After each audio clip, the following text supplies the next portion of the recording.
So why is reality not subjective? Why does it matter? I placed some comments and some posts yesterday on Facebook and got a lot of interesting responses, mostly having to do with reality being subjective, reality being created by the mind, and common sense. And it's interesting when people respond and say things like reality is subjective, because when you look up the definition of the word, it means something that exists in fact and is not subject to the mind. It's not subject to opinion. It's not based on an idea. It's something that exists in fact. And I think that the reason why people would say that reality is subjective is because we have the ability as human beings to create within us a space inside of us called our mind, where we're able to put all kinds of things that, for example, don't exist, like words, feelings, thoughts, emotions, pictures, and so forth. Like, consider, for example, okay, if you're watching a movie and someone asked you, like, you're watching what's on the screen, you said, is that real? Would your response be, yes, it is real? Or would it be, no, it's not real? I mean, some of those things we're seeing on the screen actually happened, but we know it's manufactured and it's edited and it's not actually that actual thing that we're seeing in the context of how it's presented in the movie did not actually happen. Have you ever watched like a behind the scenes of them making a movie, and then when you watch it, you're like, you see like an action scene and they're like, it seems like they're not even doing anything. You're like, how do they make it? It's just because of editing. So what does that have to do with what I'm talking about? Hold on, I'm trying to readjust my coffee mug here. What does that have to do with this point? We live in a physical reality. I mean, look, I'm walking around right now. There's concrete. There's a tree right here. Okay, look. There's a tree. You see the tree. I see the tree. Okay? Are you seriously suggesting that I'm creating that tree with my mind and that you're creating that tree with your mind? Okay. Let's try an experiment. Let me go back. All right. This requires self-honesty, by the way. Here's the tree. Using your mind, I want you to make it stop existing. Okay, here, I'm leaning against it. Okay, so make it stop existing so I fall over. Just make it stop existing so you can't see it anymore. If you think that you're creating reality with your mind, you're lying to yourself. You're actually disempowering yourself. Because what if, just hypothetically, you're not creating reality with your mind? What if, hypothetically, what you are creating, if you want to call it that, is an experience within yourself of what you perceive to be reality? So you're not creating reality, you're creating an experience for yourself. What is experience? Experience is feelings, experience is emotions, experience is visual imagery, it's the experience of sound, it's the experience of touch, pressure, thoughts. That's what experience is. But do you really believe that when you go to sleep at night, reality ceases to exist and then you recreate it the next day in your mind? Or is it like you're walking around, you're moving through the earth, around the earth, and you're shining a light on things, and that light is bouncing back through your eyes, it's hitting your retinas, that's being translated into electrochemical impulses into your brain, to the processing center of your brain, which then gets processed through the neural net that is your nervous system, which then becomes a projection of energy, of imagery, and sound and thought and feeling and visual imagery and so forth, which you then experience as the world around you. Because there's a tendency I've noticed for people to want to have the ability to create their reality as they wish, And so they think that if they just believe that strong enough that they do, then that'll happen. But then you'll see the very same people complaining about things. And so, for example, like you'll spend your whole life working a job you don't want to do. And then suddenly one day you're going to say, oh, I create my own reality. Really? What the fuck have you been doing for the last 50, 60 years then? What have you been doing? Creating your own reality? Or have you just been participating in the reality that already exists? Now the question is, why do you participate in the way you participate? Now, this is where the mind will come in, to the degree that certain choices you make will determine your experience of reality based on how you then participate in it. But actually very little of what you experience is based on your own individual choice in each moment, because in essence you are walking in reality, interacting in reality, participating in reality based on what you are aware of internally in the sense of your vocabulary. So for example, what you believe, what you think about, what you know about will determine the types of interactions that you can have. So for example, if you don't know much about real estate deals, you're probably not going to experience yourself as a real estate investor or a real estate agent. If you don't know a lot about, for example, law, then you're not going to experience yourself as a lawyer probably. But if you have an extensive legal vocabulary, then you may very likely experience yourself as a lawyer or a legal assistant or a judge or something in that sense. If you have an extensive medical vocabulary, you might experience yourself as a doctor or a nurse or a doctor's assistant or a medical researcher or the head of a pharmaceutical company. Of course, you would need a different vocabulary for that. So it's not really your choices per se, because if you think about it, where does your vocabulary come from? It doesn't come through your own personal choice, really.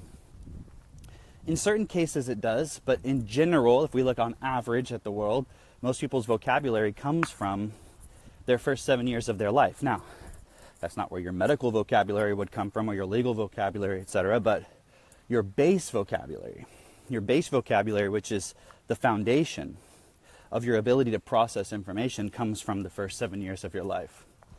And it's not just the words that you learn in those first 7 years that's the most important, although it is obviously important. It's also the way in which you learn them. Because when we store information in our physical bodies, it's a physical integration process that occurs, because if you think about it, what is actually storing information? It's not your mind. Because your mind is not a physical thing. Your mind is a projection of energy. That's why, for example, when you go to sleep, your mind changes states, but your body remains. And you may not believe that, but other people can verify it by seeing your body while you're asleep. You wake up in the morning, and assuming you don't remember your dreams, it just feels like you just went to sleep, basically. Or you just woke up after not even any time has being passed. So your physical body is the thing that's actually storing all the information, storing your vocabulary in the cells of your body through connections and so forth. It's kind of a complex process, but it's basically known. Some of the fine details are not obviously known by scientists and stuff yet, but the base understanding is there. The point is, just like a computer, where is the information in the computer? Is it on the screen? No, it's not on the screen. It's in the physical hard drive of the computer. That's where the information is being stored. When you turn the computer off, the information is still there.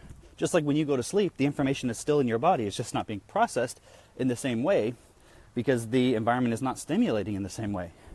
So with a computer, you give it certain inputs, now it starts processing information, starts accessing the information that's stored physically in the computer. And what you see on the screen changes. Your mind is like the computer screen. So on a moment-to-moment basis, you might be making small decisions and choices. But what you're not choosing in that moment is how the computer is programmed at a fundamental level. And so how it's programmed at a fundamental level from the very beginning is going to have a huge impact in terms of what the computer can process and how it processes information. And so, for example, if the mind doesn't have direct access to the information in the computer what occurs is that there's a very slow processing that occurs. So if that connection between the mind and what's physically stored is not direct, if it's not immediate, then what happens is you process information very slowly. And so even anytime you're thinking, for example, and you're using that to figure something out, it's very slow, because if you really consider when you think how slow that process is, you have one thought at a time. One thought at a time. Those who are able to envision large dreams and pictures and goals are not thinking about these things linearly. They're thinking about them holistically. It's really not a thought process. It's a direct processing of information, and that's based on their vocabulary. Because a computer doesn't think about each thing that it's processing, it just physically processes it. Now, if the connection between the physical storage of the computer and the computer screen is slow, then the results won't be displayed very effectively. And so, problem is, if you're only interacting with the computer through the computer screen, then you're not really able to utilize the full capacity of the computer. If that connection isn't solid, if it's not direct, if it's not immediate. And so that's what happens in our lives for all of us, really, is that when we are born and we start learning vocabulary and we start storing this information, we don't create a direct connection between the mind awareness of the information within us and the actual information awareness. And so when we process information, it's a very slow process. And then we will then try to cope with it by learning associative techniques. But even that is still a slow process. It's not direct, because you're going down one avenue to get to another one instead of just going directly there. Imagine if the moment the information is processed, the moment the neurons fire, you're immediately aware of the result. That's not what occurs, because we don't integrate vocabulary effectively for children, because parents don't know how to do that. They integrate it through spaced repetition, but within that spaced repetition, there's a lot of emotion transferred, there's a lot of energy transferred, there's a lot of times frustration transferred, especially when you're trying to get your child to do something and they're not doing it, they're not responding. Parents feel frustrated within that, and so they transfer that frustration, and what happens is the child stores with that information physically in their body that energy of frustration. They make that association, and so what happens ultimately is that their learning ability, their information processing ability, has all of this unnecessary energetic associations that's going on when they're processing information. And what that does, it creates sort of like a storm in their mind, where eventually no information can get through, no new information can get through, because like this electrical storm, all this disharmony and chaos being created by the interference between all these different words within them and concepts and ideas that have also been associated with lots of things that have nothing to do with the information itself. And so what ends up happening is the mind becomes a very ineffective way to process information, and yet we lose access to what actually processes information, and we kind of get stuck in this dimension called our mind, which we believe ourselves to be. And that's why we end up thinking reality is subjective, because we've lost touch with reality. Because remember, reality is that which exists physically. It's that which has substance. Look up the definition of the word. So if you're not having access to that which exists, which is your physical body, which is that which has substance, but you're instead stuck and trapped in a dimension called your mind, which is just an energetic projection, which is actually very slow and is not directly connected to your physical body, because of this associative learning process that occurs to us in school for lots of various reasons. We could go into that, and I have talked about that many times as to why that occurs. It's in some cases deliberate. It's in some cases just because it's how your teachers and your parents were taught, and so they're just transferring it unconsciously. But what happens is we get stuck in this dimension of our minds, and so then when thoughts or feelings or emotions come up, we associate that with reality, and then we think if we want to change the reality that we experience, we have to simply change our thoughts and our feelings and our emotions. But you have to understand, that's not what is creating reality. What's creating reality is your physical participation in reality. It's not even creating reality, if we're going to be totally honest about the point. You're not creating anything when you participate in reality. You're just here in reality moving things around. What are you creating? What are we creating as human beings? We're creating a system of resource management. That's our economic and our monetary system. And then to support the acceptance of that, we have an education system. And that economic system doesn't distribute resources to everyone effectively. And so the education system basically filters out those who are very good at memorizing things and who would then accept the vocabulary of certain positions in the system in order to keep it going. And so that creates a lot of stress because people are doing things not at their full potential. And so they don't feel good. That creates stress, which creates disease. And therefore we have a medical industry which in essence exists to help people remove the symptoms so they don't feel the pain emotionally or physically. And we have psychiatrists and psychologists. But ultimately, at the end of the day, none of them support a person to actually become their full potential. They just support them to remain in their position in the system and basically cope with it. And so we have all these systems that we've created as human beings, created them through language, because all of them at some level are language constructs. The monetary system is generally based on agreements, legal agreements, treaties, trade agreements, etc. The education system is based on laws, and it's based on curriculum. The medical system is based on people repeating information that they learned in school, which is again vocabulary. All the systems that we've created as human beings are language constructs that we then download and participate in. So no, we're not creating reality physically through our minds, but what we are doing is creating our experience of reality through our minds, but not on an individual basis. On an individual basis, we're actually subject to the programming that was put into us as our vocabulary and our experiences in the environment we grew up in. And we're simply repeating that. That's why your life is not fundamentally different. Because even if you think, well, I've accomplished so much in my life, I came from nothing and now I'm so successful, you're still just a consumer. You haven't fundamentally altered the nature of your relationship with reality. You're just a consumer. You're just here on this planet basically consuming until you die. You're not doing anything of any substance. You're just participating in the system. So that's happening across the board to everyone. What are you creating? You're just creating a system of language that perpetuates itself, which is called consciousness. In essence, consciousness itself is that which we accept within ourselves as individuals, which directs our participation in the world, which then perpetuates the system that we live in as consumers.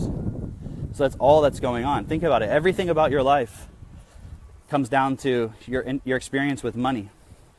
And money, in essence, is energy. So everything about your life comes down to energy. And that's because you're stuck in your mind. We all are. We're stuck in our minds.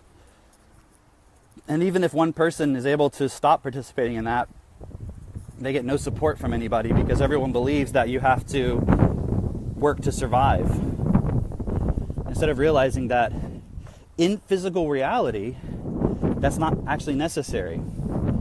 It's not that labor won't be required, but there's a lot of creative things that we can do that would allow us to create systems that would minimize the amount of labor required significantly, probably by 90%, I would guess, just looking at, off the top of my head, but you could research it. It would also reduce energy consumption significantly. So a lot of the problems that people are approaching in terms of trying to solve energy problems and green initiatives and all this stuff is just trying to deal with the consequences of having created a consumer society that is all about that, where economic growth is the status quo, where everything is about growth. Well, if the planet is of finite size, then growth can't go on forever. So there's no talk or consideration of balance.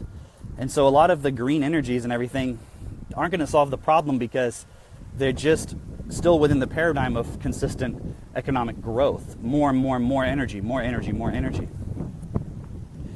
It's not actually challenging the system and the starting point of consumerism as the purpose of life. Yes, we have to eat. We have to do certain things. We have to have shelter and clothing. And those are products that we have to create out of the materials and resources from the earth. But that should be something we do to support ourselves to live, so that we can then live, not as the purpose of life. That's very limited. But it's very easy for us to accept all these things and not see what's really going on because we're stuck in our minds. And this is my whole point, is that if you believe that you create reality with your mind, or that you create your reality, which is not a thing, by the way. There's no such thing as your reality. There's only reality. There's not individual realities. There's only reality. What you're defining as reality is just your experience. It's not reality. This is huge. You have to realize this, because if you define yourself as your experience only, then when you die, you won't exist anymore because your experience won't exist. So are you defining yourself as real, that which is actually existing? Or are you defining yourself as something that doesn't exist, which is your experience? So if you're going to say you create your reality, no, just be honest. You create your experience through your mind. Okay, to a degree, I would agree with that, because ultimately you don't create your total experience. Because if you can do that, then go up to a tree, touch it, and then make the tree go away with your mind. You can't, because you're not in control of reality physically. You're only in control of certain aspects of your experience. And ultimately, you're only really in direction of whether you stop participating in things that are harmful. Because if we were able to participate in reality in a way where we stopped participating in everything that was not best, then the consequence of that would be reality would be best and our experience would be best. So that's where you can have an impact at an individual level, is to find the ways in which, as individuals, we participate in ways in reality that is not best in terms of molding the environment so that it produces the context for experiences that we don't want to experience. But that's not something that can happen in a moment. If you really were creating reality on a moment-by-moment basis with your mind, you would be able to fundamentally at any moment alter your reality completely. But you can't. So you're being dishonest with yourself if you're saying that. It's important because the only way for us to really fundamentally alter this world so that it's best for everyone is if all of us individually and therefore collectively realize that we are all participating in reality through our mind and through what we perceive as having value. And so that's what needs to be aligned, is our mind needs to be realigned with what has real value and what is actually important and what's actually here. The escape into the mind is actually avoidance of self-responsibility and is only going to perpetuate the problems on this earth, because let me tell you, the people who are very successful in this world, they don't live in their minds. They live in reality. Now, they're still programmed at an unconscious level, and therefore they don't actually participate in reality in a way that's best for everyone. But that's my point. If they can get you to believe that you create reality with your mind, well, then they've got you. And they can pretty much do whatever they want because they know how to impulse you. They know how to educate your children. They know how to brainwash you so that you'll do what they want. And you'll think that you're making choices when you're not. If you think you're making choices because you drive a Ford instead of a Chevy, you didn't make a choice. You just were programmed with that's what choice is. That's not choice. Choice would be to do what's best for all in every moment. That would be the exercise of choice. All you're doing is exercising choice in the context of consumerism. Pretending that you can do whatever you want with your life and go on vacations, all these things, is not real choice. That's just choice in the context of consumerism. It's not real. So you don't create reality with your mind. You create your own experience to a degree in terms of how you think and feel, to a very small degree, moment to moment. But really, if something were to happen to you, you would immediately go into a tailspin. Unless you've programmed yourself over time to always feel positive. But even that's quite limited, because think about it. Even the ones who are always positive all the time, what are they actually doing with their life? Actually improving it for the betterment of others, or just pursuing their own self-interest and attempting to leave a legacy so that they'll be remembered and that their children will be taken care of, but not adjusting the system so that it's guaranteed that all children and all people will be taken care of, because that would be a proper use of your abilities as a, quote, positive person, not simply trying to feel good for yourself. Bliss is not an end in itself. It's just a means to an end, because when you're in bliss, when you're feeling good, then you're able to participate in a way where you don't feel the need to control other people, but you can do what is obviously best. It's very difficult to do that when you feel bad. And that's how people are controlled, through ineffective nutrition, ineffective food, so that physically, chemically, you don't feel good, and that's then very difficult to actually treat each other as you want to be treated, because you're already feeling bad, and therefore you're looking for someone to make you feel good instead of feeling good and therefore doing what's best. So trying to create in your mind a reality where you feel good, but ignoring the physical reality that's causing you to feel bad, is totally missing the point. The point would be to stand up and to find a place for yourself where you can adjust things in reality physically, so that whatever effect is being created that's causing people to feel bad, that is adjusted. If you just simply live your whole life trying to make yourself feel good, you have to really ask yourself, what's your starting point? Why are you feeling bad in the first place? Why isn't reality such that everyone feels good all the time? Because if we had all our basic needs met, there would be no stress, and there would be no reason to feel bad. We would have a totally different world. But that's not going to change if we're all pretending and lying to ourselves that we create our reality through our mind. No, you don't. Time to be honest.